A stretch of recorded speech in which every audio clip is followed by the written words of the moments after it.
What if the real story behind Nacho Libre was even more unbelievable than the movie? A priest who secretly became a luchador, risking it all to feed 270 orphans. This isn't just a funny film, it's the incredible true story of Fray Tormenta, Mexico's most unlikely wrestling icon. By day, he was a Catholic priest. By night, he was a masked luchador. Sergio Gutierrez Benitez was born on May 9, 1945, in San Agustin, Mezquititlan, Hidalgo. He is 16th of 17 children in a poor family. He grew up working hard and facing tough times long before he turned to faith or wrestling. In his early 20s, Sergio struggled with drugs and alcohol. He was trying to escape his past, but the addiction took over. He hit rock bottom and didn't see a way out. Mass and prayer didn't fix everything overnight, but they gave him structure and a little hope. For the first time in years, he started to believe that life could get better. He joined the Piarist Order, a group focused on helping children through education. He studied philosophy, history, and theology, spending time in Spain and Rome to prepare for a life of service. Eventually, he became a priest in the Diocese of Texcoco. But even then, he felt like he could do more. So he started an orphanage, La Casa Hogar de los Cachorros de Fray Tormenta, a home for abandoned children. It began with just a few kids, but over time, it grew into a safe haven for more than 270. As the home expanded, so did the challenges.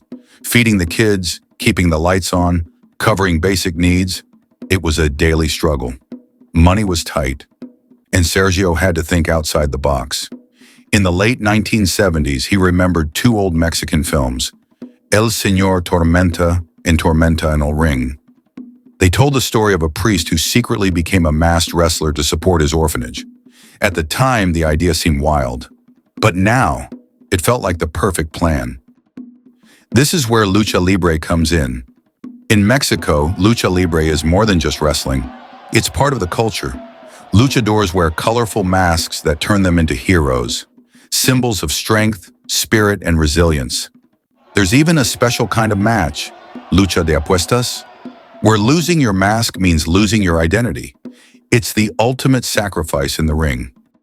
Sergio made a bold choice. He became Fray Tormenta, Friar Storm. Dressed in bright red and yellow, his mask wasn't just for show. It was his secret identity. In the ring, nobody knew he was a priest, and that's exactly how he wanted it. He was in his early 30s, pretty old to be starting as a wrestler.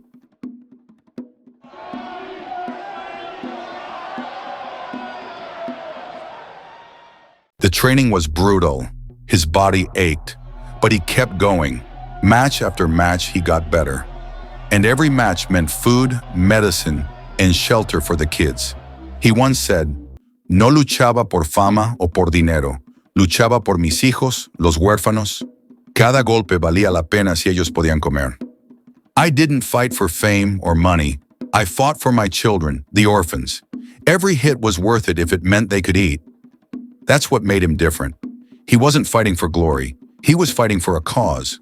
Little by little, people noticed. He wasn't the fastest or the flashiest, but he had heart.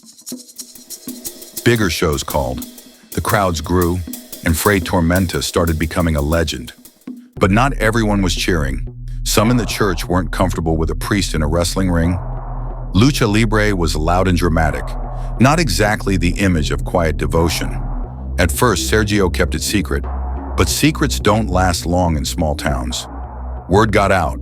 Church leaders found out. They questioned him. Was he still honoring his vows? Was wrestling the right path for a priest?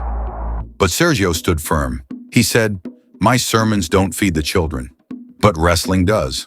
Slowly, people started to understand. The criticism faded, and support began to grow. Soon, Fray Tormenta's story spread beyond the ring. In 1991, a French film crew made L'Homme au Masque d'Or, The Man in the Golden Mask, starring Jean Reno. It brought his story to international audiences. Then in 2006, millions more discovered him through Nacho Libre. Jack Black played a priest who wrestled in secret to support orphans inspired by Fray Tormenta's real life. And here's a fun fact. Fray Tormenta actually appears in the movie as a retired luchador in a quick cameo. Nacho Libre earned over $99 million and became a cult hit. But more importantly, it introduced the world to the spirit of lucha libre and the real man behind the mask. His story was told again in 2007 in the Mexican film Padre Tormenta. Many wrestlers saw Fray Tormenta as an inspiration, not because of his moves, but because of his message. He became a part of comics, books, and pop culture. A modern folk hero. Even after retiring, he continued appearing at events, still wearing his mask. One wrestler, Fray Tormenta Jr., now carries on his legacy and helps support the orphanage. Today, Sergio Gutierrez Benitez is in his late 80s. He doesn't wrestle anymore, but he's still devoted to the church and to the children. The orphanage survives on donations. And yes, he still wears the mask, not to hide who he is, but to show the world what he stands for. Looking back, Sergio once said he never imagined a mask could help so many children. Fray Tormenta's story is about more than wrestling. It's about courage, sacrifice, and doing whatever it takes to help others. Because in a world full of grand gestures, the real heroes often work quietly, behind the scenes. So, what would you be willing to do to make a difference? Let us know in the comments below.